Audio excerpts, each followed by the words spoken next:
¿por qué se dice que a veces hay... Bueno, primero, ¿qué es un tumor en sí? ¿Y por qué se genera? ¿Y por qué hay veces que son benignos y otras veces que son malignos, por ejemplo, ¿no? Pues por lo que hemos estado comentando, cuando las células funcionan bien, van a formar tejido para lo que están ellas diseñadas y con la información en los genes que ellas tienen. Si se están formando tejidos que están saliéndose de lo que es normal y no va acorde al órgano, imagínate, pues lo que estás diciendo tú, un tumor, un bulto, es porque están creciendo de manera descontrolada esas células, ¿vale? Entonces, normalmente ya hay una indicación a nivel de información, y que eso solo puede estar en los genes, de que esa reproducción ocurra y es anómala. Y ya volvemos otra vez a por qué ha podido pasar todo esto. Entonces, ¿por qué es maligno y por qué es benigno? Pues por la capacidad de que eso se quede ahí parado o siga avanzando.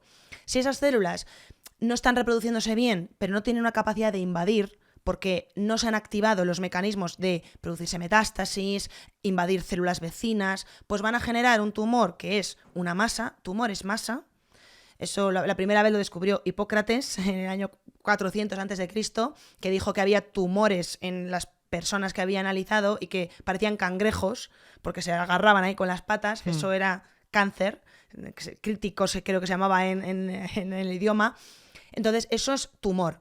Luego ya se vio, que fue Galileo más tarde cuando lo descubrió, que había algunos malignos y otros benignos, pero eran tumores, eran ese cangrejo que se agarraba. Entonces, ¿cuándo son malignos? Cuando tienen una capacidad de decir, a mí me da igual quién esté aquí, que yo quiero avanzar, y me meto en la sangre y voy a otro órgano y hago lo mismo, me multiplico allí, debilito al sistema inmune y genero un entorno a mi alrededor para que yo sea aquí el rey y aquí el organismo está a mi merced porque yo lo que quiero es crecer y aniquilar.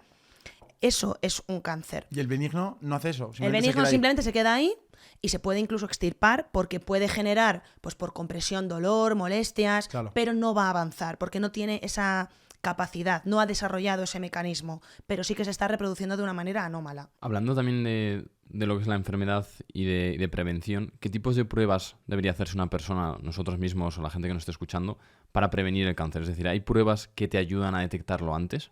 Hay pruebas que permiten detectar el cáncer a tiempo, pero cada vez hay más, pero no hay muchas pruebas que te hagan saber si tienes una predisposición al cáncer sin tenerlo todavía. Claro. Los estudios de longevidad, que ahora están muy de moda hacer los chequeos, sirven para ver si tú tienes alguna carga genética o bien heredada o bien, porque normalmente los estudios de herencia genética solamente se hacen si tú tienes familiares de primer grado que han tenido muchos cánceres, que parece que hay como una predisposición familiar que cuadra con determinados síndromes. Si no, por la sanidad pública ni en ningún sitio te van a hacer un estudio genético, a no ser que tú te lo pagues. Claro. Pero hay chequeos que se pueden hacer pues para ver si tu capacidad de envejecimiento celular no está demasiado alterada, si tu sistema inmune está funcionando bien.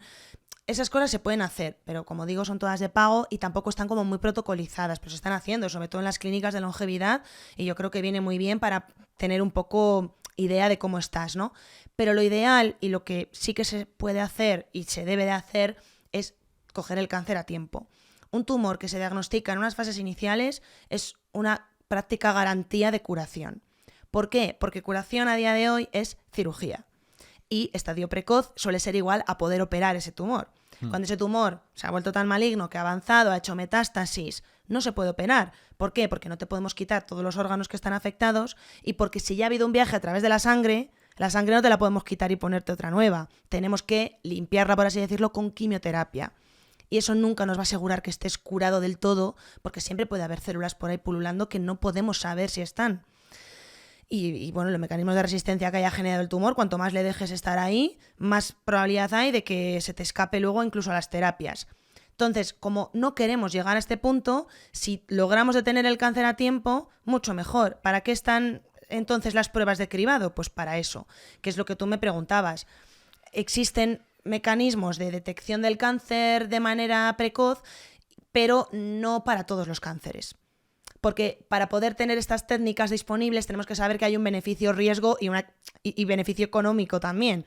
Entonces, a día de hoy tenemos las mamografías para el cáncer de mama, que a partir de los 45 años se hacen normalmente cada 2 años. Tenemos las citologías vaginales para el cáncer de cérvix, que ya desde que empiezas a tener relaciones sexuales habría que hacerlas, cada 3 años, luego cada 5, análisis del papiloma también, que es el principal precursor del cáncer de cervix.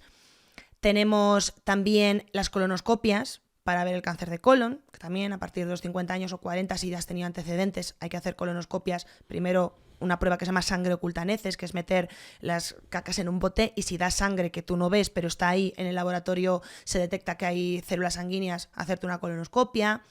Y luego no está tan establecido como rutina, pero también el PSA, que es una analítica de sangre con un marcador de próstata, que si ese marcador está demasiado alto a lo largo del tiempo, puede tener que ver con un cáncer de próstata. Esos son los tumores que se pueden prevenir a tiempo. El resto no hay unas técnicas de cribado para poderlas prevenir. Ostras, pues hay muchas que he escuchado, por ejemplo, de pulmón o de páncreas. Ahí sí que son más peligrosas, ¿no? Este tipo de... Claro, porque no hay técnicas que nos permitan detectarlas a tiempo con seguridad, porque sí que se ha establecido que creo que en un futuro no muy lejano se va a poder hacer a las personas fumadoras cada X tiempo hacer un TAC de pulmón.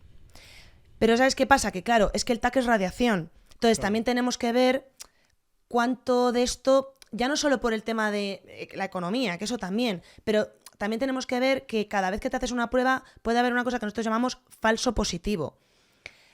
Un falso positivo es que en la imagen se ve algo que parece que puede ser malo y al final tienes que hacer una biopsia, tienes que quitarlo y luego puede que no sea malo.